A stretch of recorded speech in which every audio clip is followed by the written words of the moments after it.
So tell us a little bit about yourself.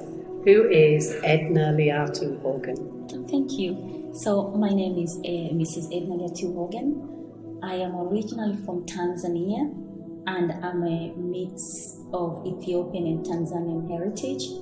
I was born and raised in Tanzania, and I'm from a family of 5 children.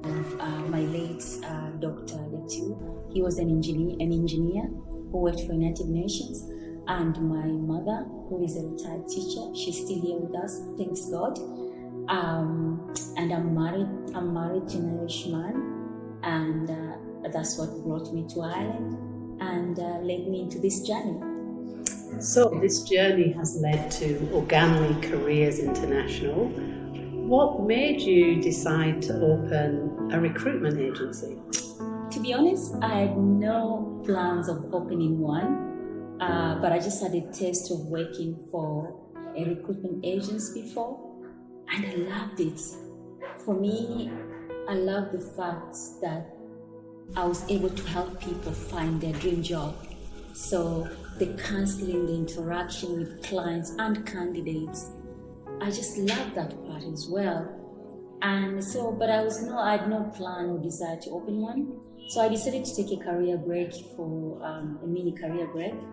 So during, I think it was over Christmas and Easter, a break, I had like a discussion with my family, and I was like, I don't know what I'm going to do next. So it came down that I loved my last role, which is working as a recruiter. And this is what led me into setting up my own agency, because I wanted to continue doing what I love, which is helping people find the right role. And also, it's nice to see a smile on their face. So I imagine being a young person from Tanzania arriving in Ireland quite a number of years ago, that would have been quite challenging, being black in a very white community. Has that helped influence the role you want to do and how you do your agency? Absolutely. I am in Ireland over 10 years now, and I remember when I first came to Ireland, there were no recruiters who looked like me. So it's kind of like, luckily, I didn't really struggle finding a job or anything like that. I actually, to be honest, I found a job straight away. But later, when I came to realize, after working as a recruiter, the struggle people who are migrant professionals in Ireland that face to navigate the job market. Because I worked as a recruiter, so I saw that firsthand. And that really made me realize, I think I want to do more. I want to help people. And it's such a nice, so that I think really made me as well set up my own agency too, so that I can help people in a bigger scale. So with that experience, both personal and in your professional career, what skills and expertise, what is the uniqueness of your agency that you can provide to both clients and prospective employees? My background is actually banking, so I've worked for both retail and investment banking, but also I've worked for charity and media a little bit, briefly. In banking, you're talking about banking treasury roles and investment funds, risk, compliance, KYC and custody. So I have some experience, quite a good experience that I can bring to recruitment, and also in-house as well. Recruitment I did briefly with our family business. So definitely that's what I can bring. But also when it comes to diversity and inclusion, I am a consultant, and I am well positioned to support clients to diversify their teams in the right way. So I have a lot to bring to the table. Now doing your service in a 360 way. Can you explain a little bit more of that to me, please? 360 because number one, we dig deep. We get to understand the client needs, but also the candidate's needs. So first we engage with the client, we understand the job spec, we have a meeting so that to ensure we can give them the right candidate, and not only the right candidate, but the candidates who can stay. So here is what we're talking about, high retention. So we do that. So when it comes to candidates, we understand their journey. It's almost like counseling. Recruitment is about counseling. You get to know them better so that you know what kind of people you're working with. And at the end of the day, you want to recruit candidates who can provide, can do their job, stay long with the clients, because you want to avoid the high turnaround. Clients have, many companies are struggling with that. So our job is to make sure we avoid that. So so we do both. So it's a journey. We engage with the client, we engage with the candidate, we get to know their needs and how we can match them. So it's all recruitment is about matching. It's matching, matching candidate, clients with the right candidate and candidates with the right jobs and clients and something like that. So that's what I say, 360. So we dig deep. We do a lot. We do more than just placing someone or giving someone their dream job.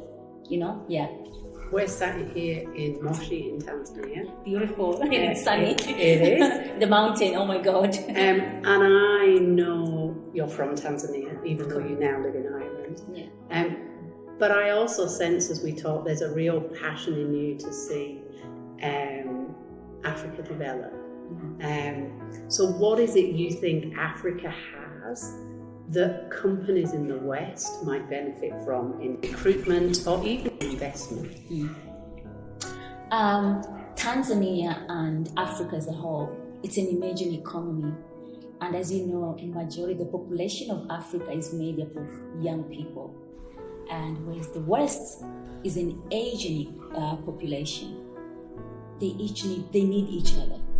So, for example, I give an example of health professionals. You look around, you're from the UK. You look around in hospitals, majority of workers there are from Africa or Asia, elsewhere. Certainly not from, let's say, UK or Ireland. So we are best positioned to support clients who need such talents, whether it's health professionals or engineers, doctors, architects, accountants, IT professionals.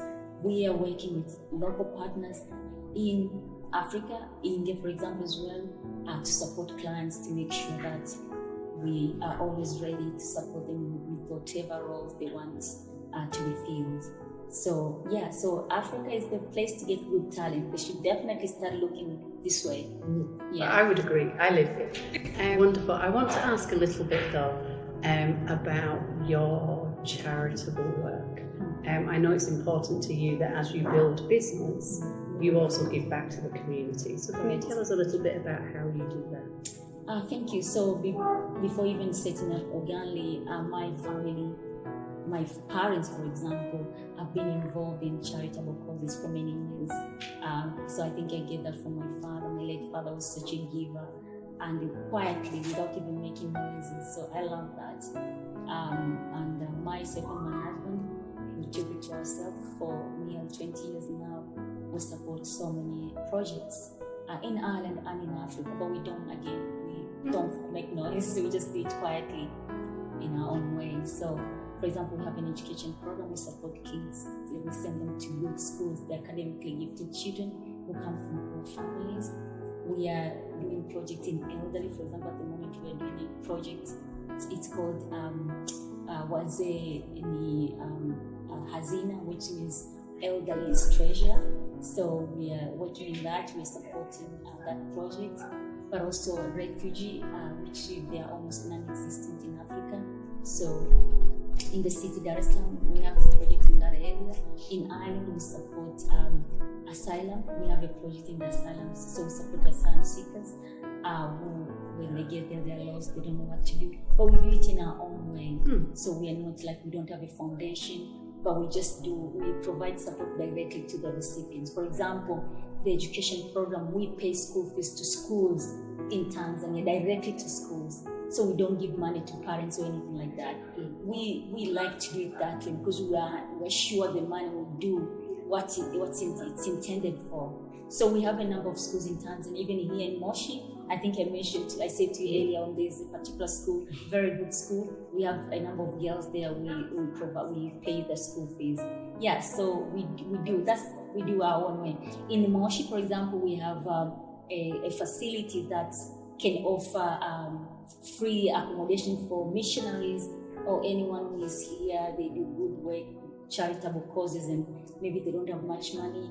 We have a facility that they can use for free, and we just love doing that because I think you can give in so many ways, and we do that as well. Wonderful. So, yeah. Thank you. I feel like we've learned a little bit about the business and a little bit about your heart for charity. I'd like to ask you a couple of just quick fire questions, just to find out a little bit more about what you might like or not like. Okay. So, tea or coffee? Tea, spiced one, and made with plant-based milk. It could be soya, almond, or coconut milk. So health conscious. Yeah. I try to. A walk along the beach or a hike up the mountain? I would say both because we live near the sea in Dublin, but also we love staying in our mountain cottage in Tanzania. I love going on mountain hike and walks and all that. So I would say both, yeah. Hot weather or cold weather? It depends what mood I am in. A nice evening in with a roaring fire and a good film, or a night out with friends? Oh, a nice evening with a lovely fire. Okay, and last one, a little bit about food, because food's important, especially here. Mm-hmm. Would you choose pizza or ugali na dagaa? Oh my God, ugali na dagaa any time of the day. I love ugali na dagaa, oh my God, yeah. Okay. Yeah. Well, thank you very much. Yeah, thank you so much. Yeah, I really appreciate your time. Thank you, Michelle. You're welcome. Thank you. Oganly, where your career is nurtured and realized.